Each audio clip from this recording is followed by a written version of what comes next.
Hi guys, my name is Stephanie and I am back with another easy DIY. Today I'm going to be showing you how I made this quick and easy cabinet door trash can. I originally came up with this idea about 5 years ago when I was trying to keep my toddler out of the trash. But it also works great because I hate to see my trash in my bathroom. So here's a look at the first one I made years ago.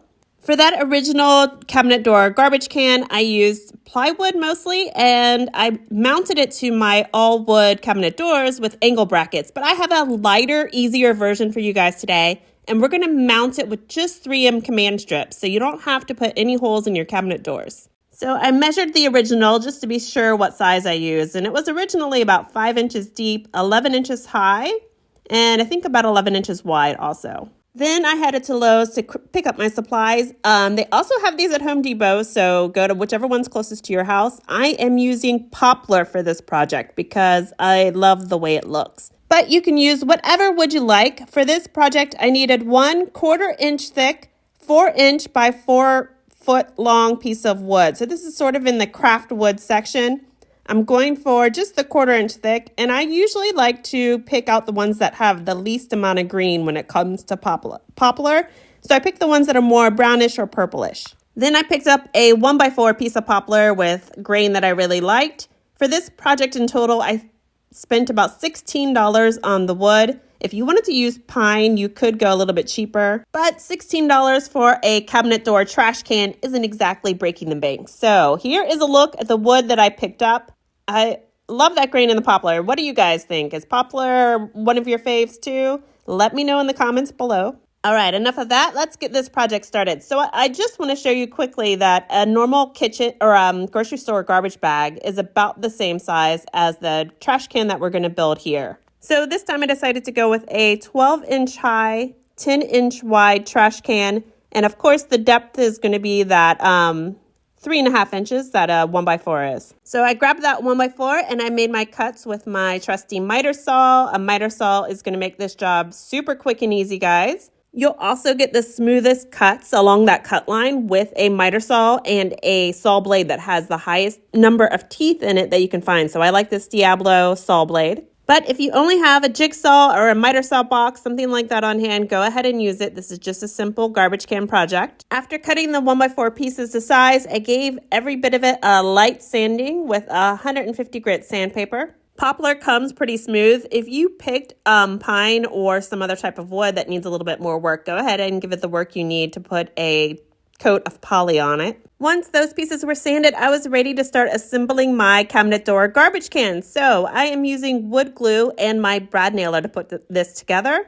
So I just put a little bit of wood glue on the bottom piece of this frame on either side before I squared everything up and used my brad nailer to attach the sides to that bottom piece. All right, that's one side done. Then I moved over to the other side. Again, cover the end with enough wood glue to get a strong bond without it squeezing out everywhere. And then use the same technique to attach the second side to finish the frame for your cabinet door trash can. All right, while that wood glue is drying, I moved on to cutting my 1/4 inch thick pieces for the front of that cabinet door trash can. So I got a quick measurement across the bottom before I cut my pieces with my miter saw again. So I'm cutting 3 pieces. They're around 11.5 inches, but make sure you measure just in case so that you get it exactly as wide as your trash can. Once I had those 3 pieces cut, I gave them a light sanding as well, and then I moved on to assembly. So again, I'm just using wood glue and my brad nailer for this. I made sure to get the top and the bottom front pieces on before I put the middle piece on. There is a gap of about 3/4 of an inch between the 3 pieces. If you want less of a gap between those pieces, just make the sides 11 inches high instead of 12 inches high. I actually made a second one of these for a different bathroom, and I'll show you the difference in the look between the 11-inch high sides and the 12-inch high sides in just a minute. Okay, after I finished putting together my DIY cabinet door trash can, I sanded the edges flush. They were already pretty much flush, but just gave it a little bit of a touch up, and I rounded the hard edges with my sander while I was there. So I just used my sander on all of those hard edges just to get a little bit of a smooth finish on the edges before I applied Danish oil. So I love Danish oil. You just pour it onto a rag.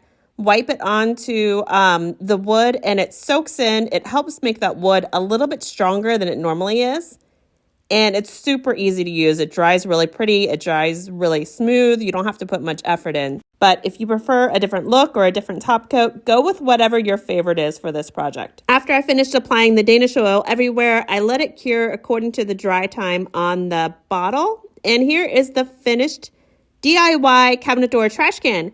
So as you can see, I didn't use any wood filler on the nail holes. You can if you want. Wood putty after staining is probably the way you get the best results. But I don't mind the little nail holes on something like this project. But look at that beautiful finish with Danish oil. I just love this stuff. Here's a look at where I placed the 4 command strips where I attached the cabinet door to the trash can, or the trash can to the cabinet door, rather.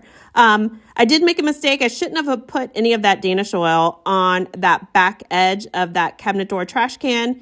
It did make it hard for that command strip to stick. So I used super glue, actually, to attach the command strip to the trash can. But if you don't finish that back edge, you should be fine.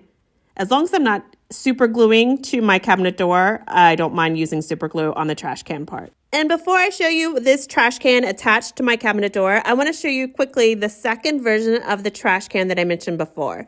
So this version I built using 11-inch sides instead of 12 inches. So it left a smaller gap between the 3 pieces. So it's about a 1/4 inch gap here. I also finished this one with the untinted Danish oil. So it's the natural version of the Danish oil. So you can see what it looks like with just a clear top coat on it.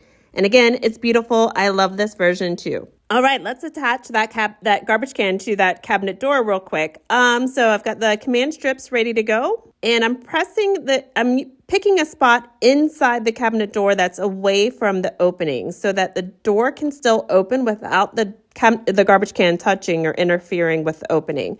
So it's far away. It's closer to the hinge than it is to the opening. And you can see here that it's got plenty of room when I'm opening the door. It's not going to hit the inside. And those 3M command strips that I used are the kind that can hold 20 pounds of weight individually. So there are 4 of them on the back of that cabinet door. Throwing garbage in there should not be a problem. It should not come loose as long as you have a strong bond between the trash can and the cabinet door. So let me show you what it looks like with the trash bag inside. I tuck all the handles down inside. And this size trash can, it looks kind of small when you see it like this, but I can get shampoo bottles, soap bottles, makeup bottles, all the stuff that I normally use in a bathroom in there with no problem. And generally, I also put a bunch of empty kitchen bags or grocery store bags underneath the one that I'm putting the garbage into so that I always have some ready to go whenever I fill up the first one. So now instead of seeing this trash can outside of my cabinet and having to look at my trash all the time, I now have my trash can hidden away inside of the cabinet, and it looks so much better. It's so much easier to work with, and dogs and babies will not be getting into your bathroom trash. All right, that's it for today, guys. Thanks for watching this video, and don't forget to like and subscribe if you want to see more DIYs.